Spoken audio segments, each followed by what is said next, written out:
Now, if you watched the last episode here, you saw me and my clients shopping at the Yiwu International Market, but on this episode, I'm taking you 2 weeks back to before my clients arrived, showing you how this trip started, how I arrived in China, the chaos that ensued on the very first day I arrived. I went to meet my sister up in Shenzhen, and you also see me going to the Canton Fair as well. I'm in China on a procurement project, but this time I'm not alone. I brought 2 of my clients with me. We're going to be sourcing products, visiting markets, and meeting with suppliers. Think about this. We are going from bare house to fully furnished. That's what this project is about. But I've also done something I usually don't do on these trips. I came early because when you're doing a procurement project, the work really starts ahead of time. So I'm here to have some meetings, meet up with suppliers, and plan before my clients arrive. And if you're just finding my channel, I'm Jidefor. I run GoBuyHub. We're a sourcing and global trade concierge service. We help you connect to trusted suppliers, negotiate terms, ensure quality, and just coordinate your sourcing supply chain end to end. I lived and worked in China. I speak the language. I know my way around. Although I currently live in Canada right now, I'm Nigerian, so you can say I'm a man of many worlds. My flight got cancelled the first night I was supposed to take off, so immediately the whole plan shifts. I get rebooked for the next flight,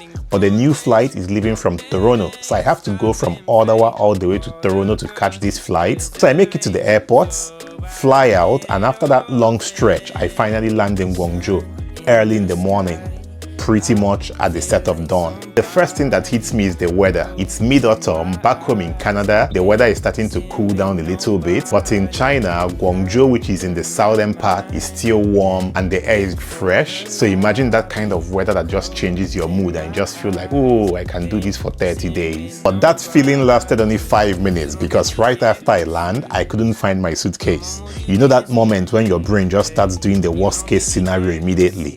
I'm standing there thinking, please don't let this be one of those trips. I have clients arriving, I have meetings, trade shows, markets to visit. I can't be starting this trip with missing luggage. Luckily, after some back and forth, they locate my suitcase. Okay, so I clear immigration and I finally step into China properly. After that stress, I'm like, you know what? I just need to grab some food. At the arrival areas, there's the McDonald's there. You can call it comfort food, call it routine.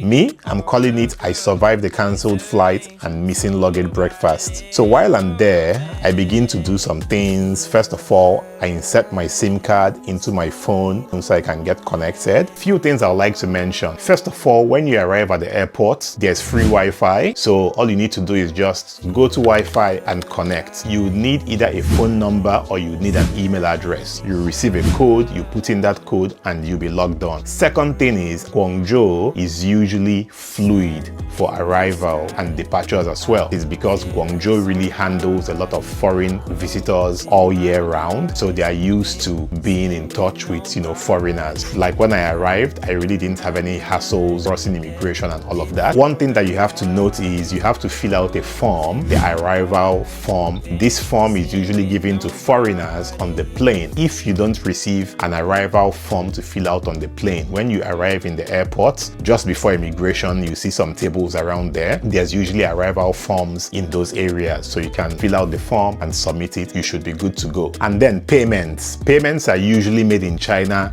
by QR code.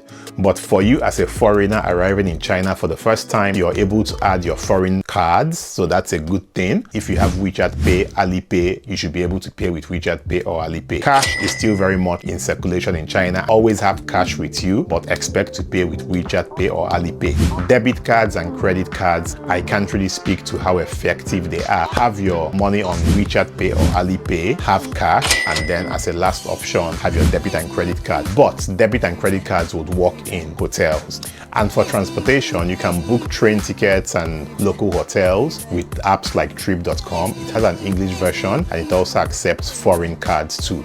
Back in the days, many of the Chinese apps did not have English versions, so we used to have this Chinese friend whom would always be available to help us book tickets or do things that were only accessible to the Chinese. Secondly, I reach out to my sister because I'm heading to her straight up from the airport. Luckily, Shenzhen is only 30 minutes away from Guangzhou. At this point, I had spoken to my sister and she had replied, so I head to the metro. And what I love is everything is connected. Guangzhou Airport links directly into the metro. I take the metro to Guangzhou South Railway Station, and from there, I catch the intercity train to Shenzhen.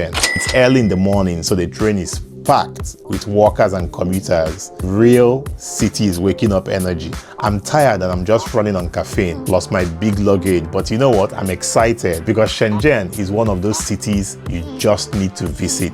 It used to be known as a popular fishing village, and then now it's now one of the biggest tech hubs on earth. People call it China's Silicon Valley, and the city has this fast futuristic vibe. I want to explore Shenzhen Bay. I want to see the tech headquarters, and I just want to experience the city properly. But first, I need to find my sister because, let's be honest, this is the part I'm most excited about. She flew in from Nigeria, I flew in from Canada, and we are ending up linking up thousands of miles away from home. That alone just makes this trip really special. Anyway, I already know what's coming. I'm about to be her tour guide, her translator, her shopping guide, all in China. But guess what? There she is, knackered and asleep. Well, this should be fun.